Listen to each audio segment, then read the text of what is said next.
አንዱ አለም ያው ሌሊት አምሽቶ ነው የሚመጣው። በቃ ጠዋት ሊነጋ አካባቢ ሲል ነው የሚመጣው ወደ 11 ሰዓት አካባቢ ምናምን እና ሁሌ የዛን ሰዓት ጭቅጭቅ አለ በአንዱ አለምና በቀናኒ በኩል ሁሌ በዛ ሰዓት ጭቅጭቅ አለ። ሁሌ ይቀያየራል። በቃ ጠዋት ሊነጋ አካባቢ ሲል ሲመጣ ሁሌ ተቀያይሮ ነው የሚመጣው። ከዛ የዛን ቀን ተኝቼ ነበረ። እኔ 1 ሰዓት አካባቢ ይሆናል ተኝቼ ነበረ። እኔ ገስት ሩም ነበር የተኛሁት። ከዛን ቀናኒ ሮጣ ገባች። እኔ ያለሁበት ክላስ ማለት ነው። ከዛን በሩ ስዘጋ የዛን ጊዜ ተነሳሁኝ። ከዛን ምንድነው አሰ ጊዜ እንትኑን ይሄ ጊታሩን ወርውሮ ሲሰብረው ነበር የዛን ቀን ኮሪደሩ ላይ። ከዛን ምንድነው ናሱ ጊዜ ተነሳ አንተ ለማጋት ትሄዳለህ ምናምን ነገር አለችኝ። ከዛን ምን ተፈጥሮ ነው ምናምን ስላት ጊዜ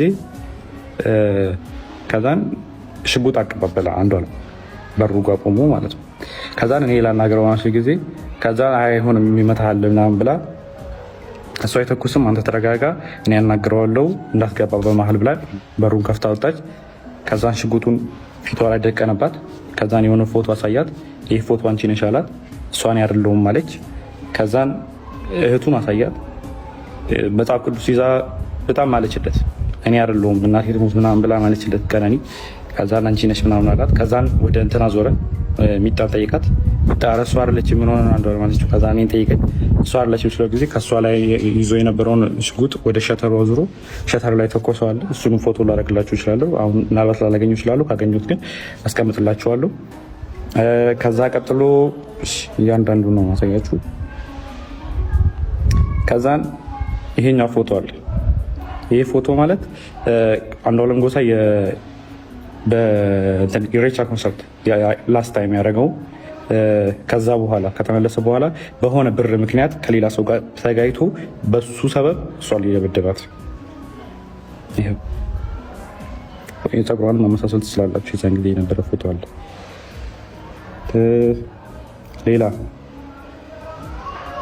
ሌላ ጃንዋሪ 27 2025 ይሄ ፎቶ አለ። ይሄ ደግሞ ከመሞታ 1 ወር ከ15 ቀን ወይ 1 ወር ከምናምን ነው የሚሆን። ጃንዋሪ 27 ማለት እሷ ማርች 11 አካባቢ ነው። ስለዚህ በጣም 1 ወር ከ15 ቀን ማለት ይቻላል። የዚህን ቀንም እኔ እዛ ቤት ነበርኩ። ማታ መብራት የለም ነበረ። ከዛን አንድ ላይ እየተጫወትን ነበረ። እሱም አብሮን ነበረ። እህቱም ነበረች። አንድ ላይ የተጫወትን ነበረ። ከዛን 4 ሰዓት አካባቢ የሆነ የሚጠቃቀማቸው ነገሮች አሉት። እሱ የራሱ የግል ሱሶች ምናምን ነገር አሉበት። ከዛን እሱ ሊጠቀም ስለፈለገ የሚጣናተኝ ወይ ምናምን ሲላ ጊዜ ከዛን ያው እኔ ፊት ማድረግ ስለደበረው ይሆናል ምናምን ብዬ እኔም ገብቼ ተኛው። በጣም ተኛች።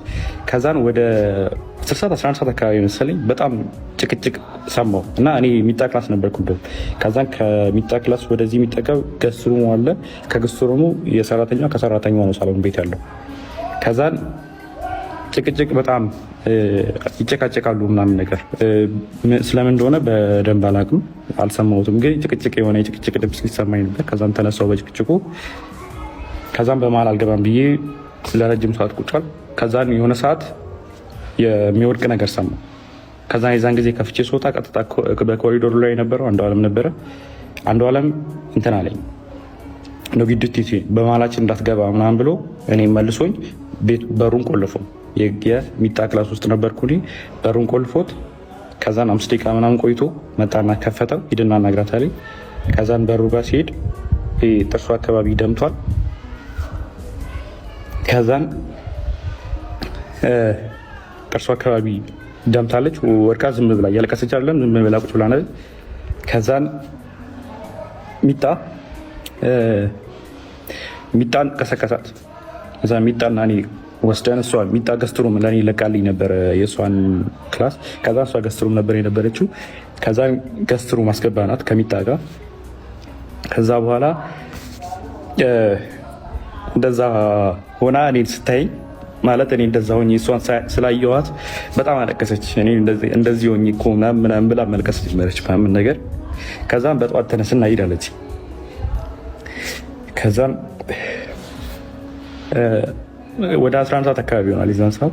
ከዛን 12 ሰዓት ተኩል ያው አልተኛውም፣ ዝም ብዬ ቁጭ አልኩኝና 12 ሰዓት ተኩል ሲሆን ወጥቼ ሄድኩኝ እና ፎቶ ካያችሁት ከላይ ሰዓቱ እኔ ከሄድኩኝ በኋላ የተነሳችው እነዚህ ህይወቶች ነው።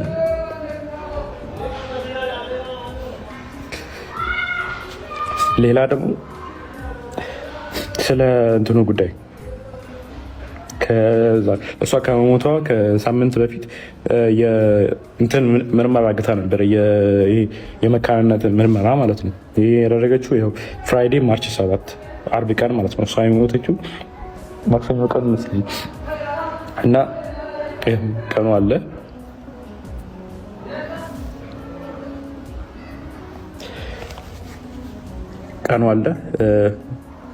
ኒው ላይፍ እና የሕክምና ምርመራ የመካንነት ያደረገችው ራሱ